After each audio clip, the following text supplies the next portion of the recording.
Hello, everybody. Welcome to Lou's World. So today I have a special guest that will be actually interviewed by me, and this guy is actually a reporter. So I have, a lot of responsibility here. I'm a little bit stressed because, he is the guy that I'm going to interview. So, welcome everybody to the channel, and I introduce you to Eduardo Mack.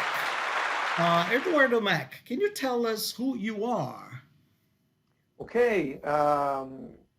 Luckily, nobody that is listening to this knows who I am, so which makes it very easy for me to say something. I happen to be a journalist, uh, uh, a Brazilian journalist, 30 years of experience. And but before I became a journalist, Louis and I shared the opportunity to work as teachers of English as a second language in Brazil. So that's what connects us.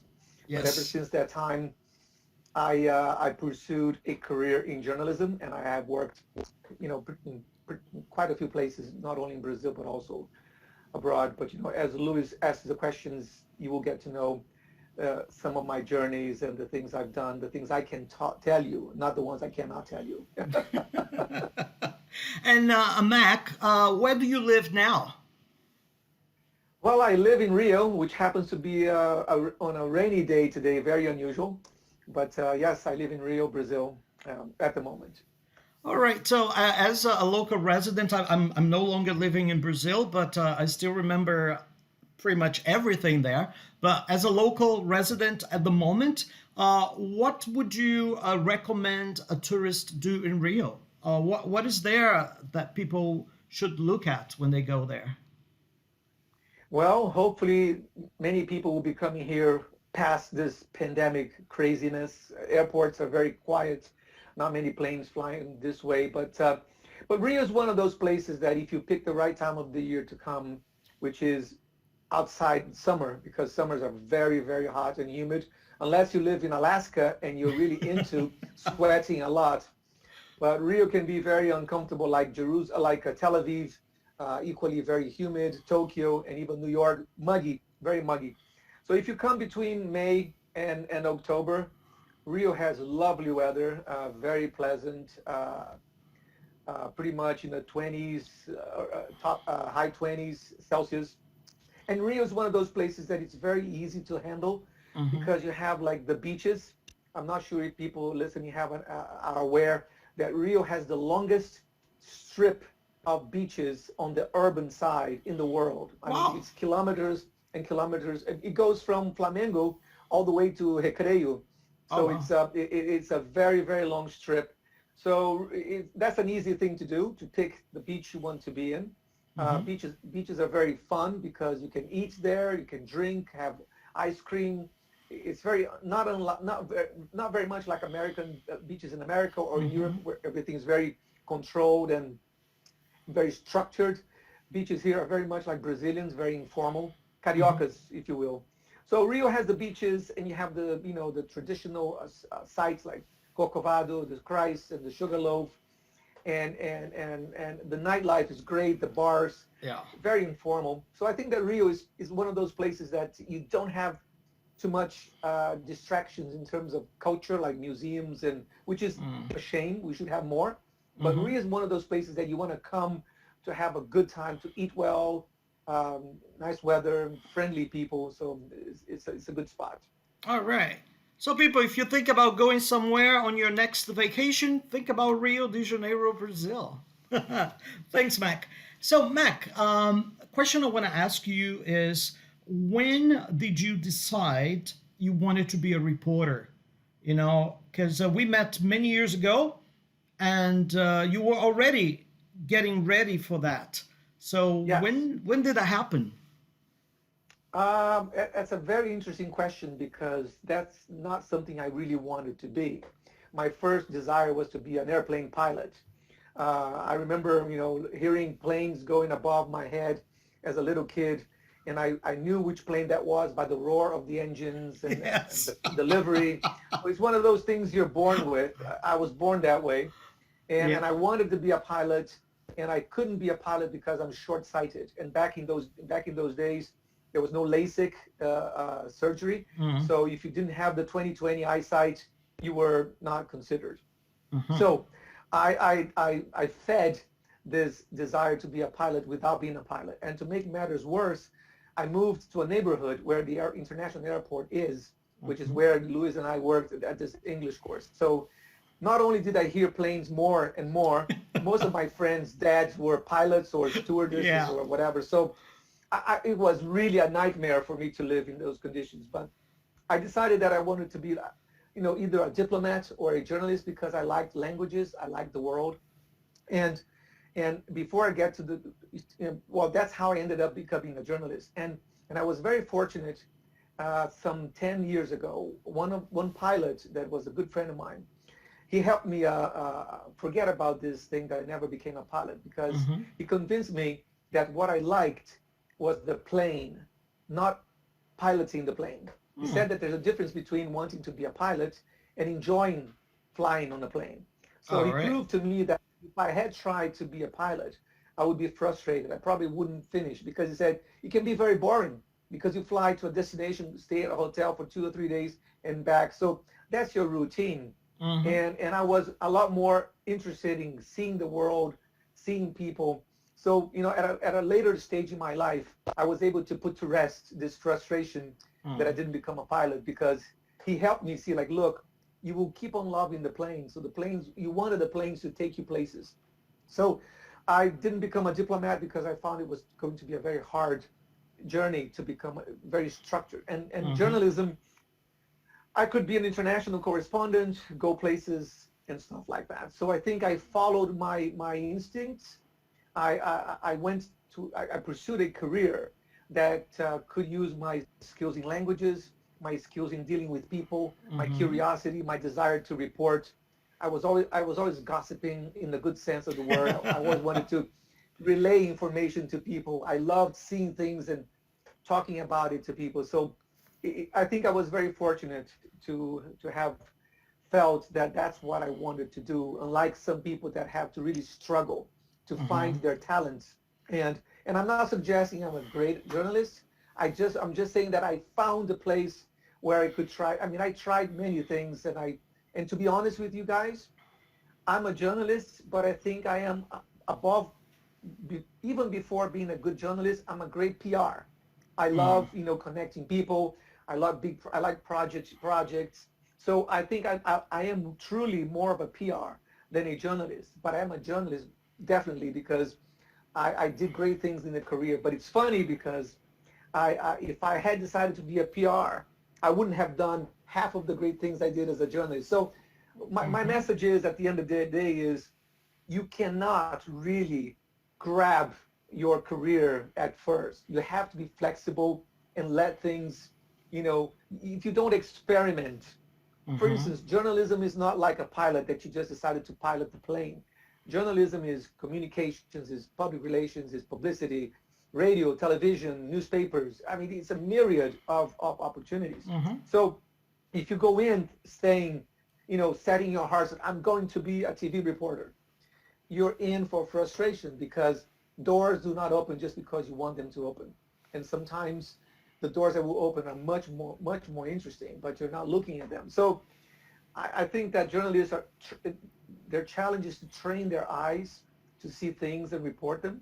But I Mm-hmm. think journalists have also to learn to train their hearts to Yep. allow them to like things that don't necessarily seem great, but it's like I have a son and I tell him, look, sometimes as a boy you're looking for the pretty girl, but Mm-hmm. sometimes the best girls are the ones that are not pretty, but they Yep. are great on the inside. That's They're true. great friends so I think career is the same thing.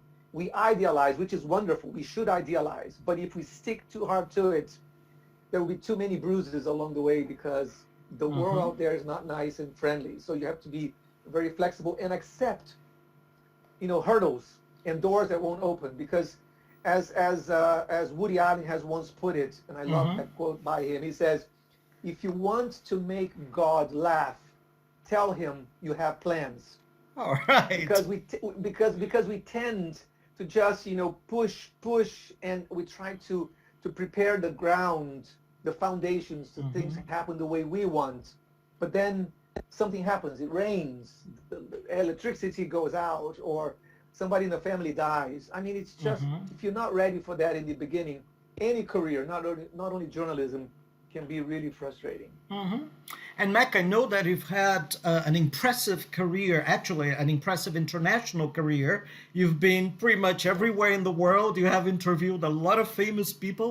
I've seen some of your videos, and you've worked for the big TV networks in Brazil and internationally as well. Uh, Yeah. how did you get there? What steps did you follow to get to that point in your life? Luis, I think you know me long enough to know that I like people, and the people that mean something to me. I Mm-hmm. don't lose track of them. I keep track of them. I know what they are. I remember their birthdays, and this is like a job because, Yes. and I don't do this because I want to have famous people as famous friends or whatever. If I like people. Mm-hmm. So I think that my connectivity with individuals made me somebody that is like, I'm very open, I'm Mm-hmm. very transparent. I love networking. I'm very curious, so I don't care if Louis is the most famous person in France or if he's just a bartender. If we connect, I don't care what kind of badge or surname Yeah. or life that I've like as you mentioned, I'm friends with some people that are very, very famous and Mm-hmm. others that are very humble, are still like Louis and I have friends that are still in the classrooms in Brazil, Mm-hmm. living a very humble life, but they're just as important to me as somebody who's holding an important office in Washington, D.C. or Mm-hmm. London. So Mm-hmm. the reason why I'm saying this is because I'm a very, very efficient networker, but not a networker in the sense that I don't keep a network to take benefits for myself. Mm-hmm. I keep a network of people that I have a true interest in. So, and I think by doing this, I'm constantly in conversations with people that are suggesting things to me, are giving me tips about positions, recommend me to positions. So Mm-hmm. I think that I have two jobs. I'm a journalist and I am a networker. Mm-hmm. And the networking side of my life is fun because Mm-hmm. it's very pleasant, because I get to know people that lead absolutely amazing lives and people that live very simple lives that mean something to me as well. So I ended up working for CNN, for BBC and other places because I wanted to go to those places, but they didn't happen at the time that I wanted them to happen. Mm-hmm. I had to just build it up. I had to just, it's like planting trees. You just get a seed, you plant it, you sow it, you water it, and eventually you will collect the fruits. Mm-hmm. So I've been planting a lot of seeds all my life. I have friends all over the world. And in fact, the number is not huge, but it's a very good number Yeah. because every one of these people are people that mean something to me, that were Mm-hmm. very important in my life. So, for instance, I just to illustrate to you guys how I ended up working in some of those places I worked. When I was in college in the States, because I went to school in America with a Fulbright scholarship, I did my final paper was about the work of foreign correspondents in dictatorships, like Mm-hmm. in Brazil at the dictatorship times. So I sent a letter to the New York Times correspondent in Brazil. His name is Alan Riding. And I sent him, I said, look, I need to interview somebody that lived in Brazil during the dictatorship days. So Mm-hmm. I'd like to interview you. He said, well, I happen to come here post dictatorship times. So Uh-huh. you should be talking to the guy that was before me. But when you come back to Brazil after you graduate, I want to meet you for coffee. So Oh this wow. was 2 years before I graduated. So when I arrived in Rio, I looked him up and said, Alan, is that coffee up? I said, sure. So I went over there. He talked to me, but he interviewed me at the same time. Oh And la he la. said, I think you have a future. So he picked up the phone and recommended me to somebody at Jornal do Brasil. That's how I got my first job. And Wow. I went on to be in touch with this guy. I lived in Paris at one time in 91, 92 in a fellowship program. Mm-hmm. So Alan went from Rio to Paris to become a correspondent in Paris. So I arrived in Paris And he said, oh, come for coffee. So I went for coffee a second time. And he said, guess what I'm going next week? I says, where? I'm going to the Maastricht Oops. conference in the Netherlands for the big event for the finance agreement for the European Union. So I drove with him to Wow. Maastricht. He introduced me to a lot of guys. So I Wow. saw history in the making, in the arms of Alan Riding, and then, you know, we're friends up until today. And when I go to Paris, he lives in Paris still, Mm-hmm. and he's my friend up until he's the first person I met in my career in Brazil, and he continues to be somebody that is on my phone list. I speak to him every now and then. So I think that's what is fascinating about this career because it's not about you; it's Mm-hmm. about the people you know and how Yep. they help you build who you are. So journalists are like doctors. Surgeons are great, but they're nobody without their assistants, the nurses.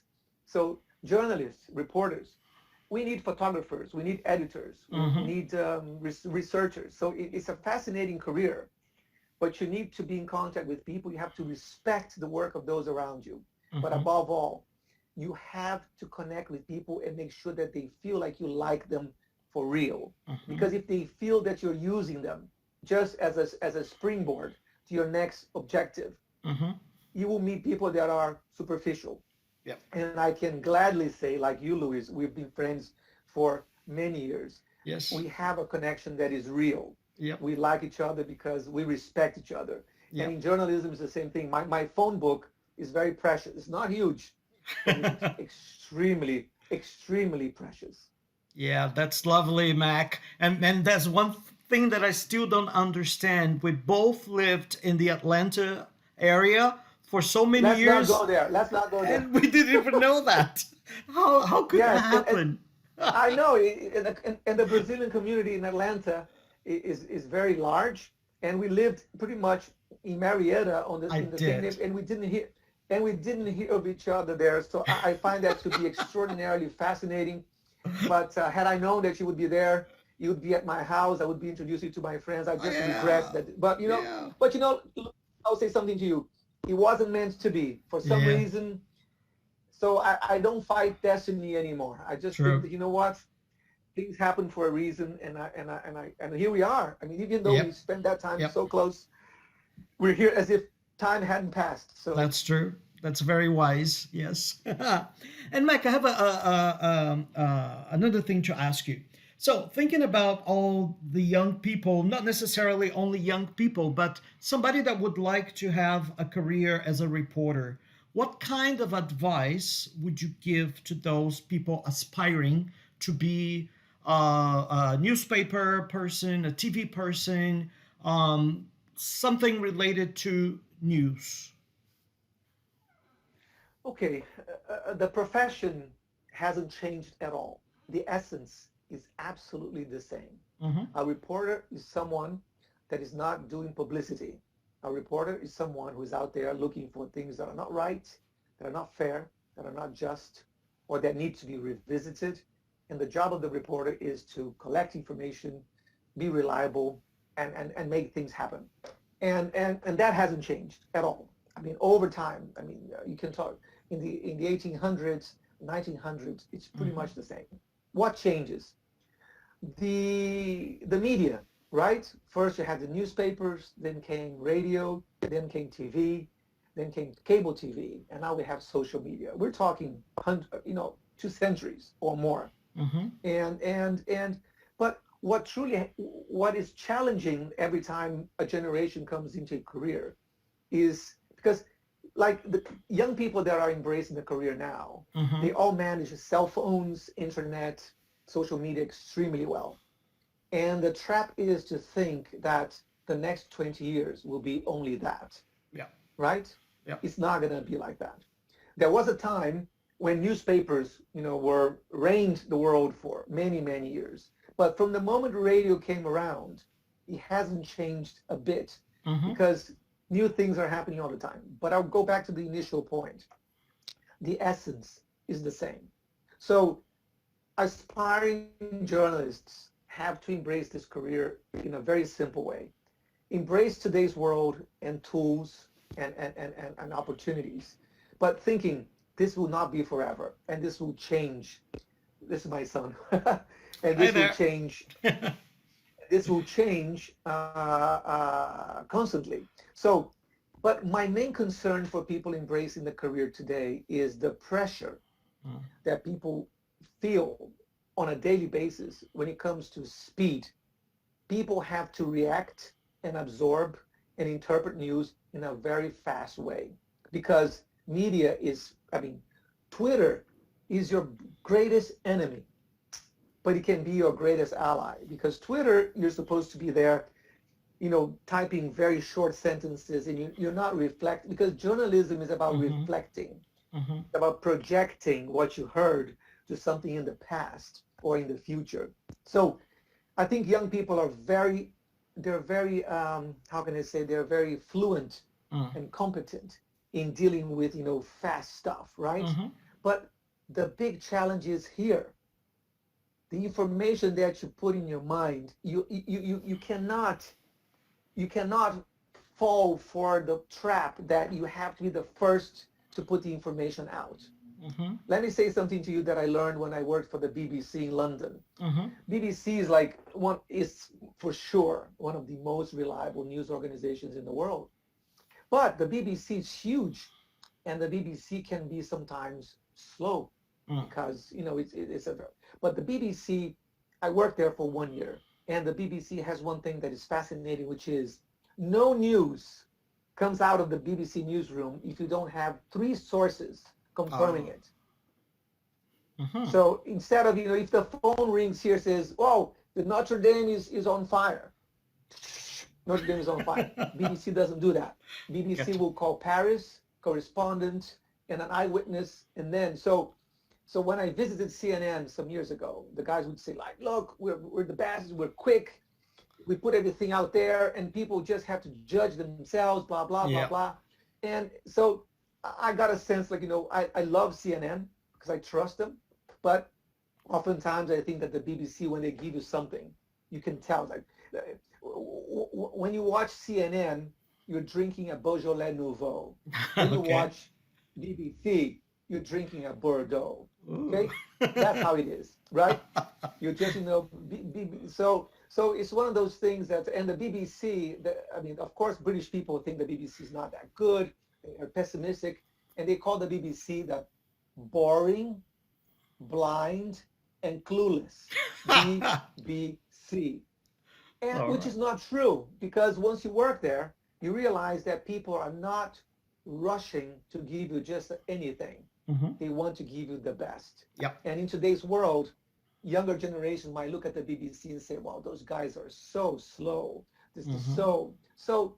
Be careful with speed. Speed and time are your greatest enemies in today's world.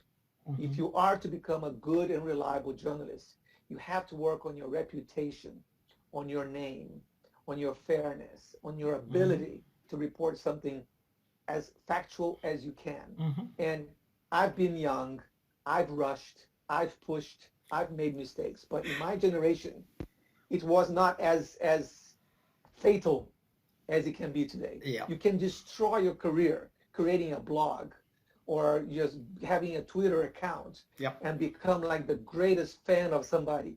And you will feel great because money will pour in, you will be invited to things, but it's a career that is a long-term career. Mm-hmm. And a lot of people, I'm afraid, will die professionally in the Mm-hmm. battlefields because they will think that I can rush first with my guns and I will shoot somebody. But the Mm-hmm. ones that survive usually are the generals that come behind with all those people running ahead of them and getting shot first. So Mm-hmm. the smart people are the ones that have in no rush to be anywhere specific, that stay, in the back observing, taking notes, creating good relationships, becoming a brand, Yep. becoming a name that is respected, Mm-hmm. because reputation is everything in this career. Mm-hmm. And short reputations, will give you stardom, will give you the spotlight, will give you some money. But the ones that have a long career in journalism, you can you observe their careers. They are step by step. They've been to wars. They've Mm-hmm. been to shitty countries. They've been to places that are because who wants to live in Nigeria to be a correspondent in Lagos during the war? Mm-hmm. I want to go to Paris. I want to go to Madrid. I want to Mm-hmm. go to New York. But the good stuff is in Central Africa, is in Asia, is in the countryside of Brazil. So Mm-hmm. there's a guy that's by the name of Gay Talese. It's a famous American reporter who became a writer. That's what he says. Like, it's ridiculous that people want to have great salaries to live in Washington, D.C., to lobby and write the big. So the best thing is to get some money and travel to Wyoming and stay there for 2 months or Dakotas Yeah. and write something about the real America that nobody sees. Mm-hmm. Or do some reporting in the UK with the people that voted for Brexit, right? Spend time with them. Try to understand the rationale behind their vote. Not just go to London and interview Boris Johnson and this and this and that. Mm-hmm. It's not, you're not being a journalist, you're being a lobbyist. You're Mm-hmm. just whining and dining people for access to information that is obvious, that eventually will come out. You're not really digging. A journalist has to dig information that is not available or easy for you to get. So that's a tough journey, but it's a wonderful journey if you just take your time and don't rush. Because if you rush, you will be famous. You'll be like a Andy Warhol. You'll be famous for 15 minutes. Eduardo Mack, thank you very much for these wonderful, valuable words of wisdom. It has been a pleasure to have here in the channel, and Absolutely. I'm very thankful to you for giving us this honor to share all your expertise and knowledge with us in the channel. Thank you very much. And I will happily write you a letter of recommendation for you to become an interviewer. Thank you very much, sir. It's been my pleasure. Thanks for thinking of me, and I hope this information that I shared with you is useful. Yes, for sure. Thank you very much. So, people, leave your comments. Send messages to Mac via the comments. And thank you for watching the channel. Thanks, and I'll talk to you soon. Bye. Bye bye.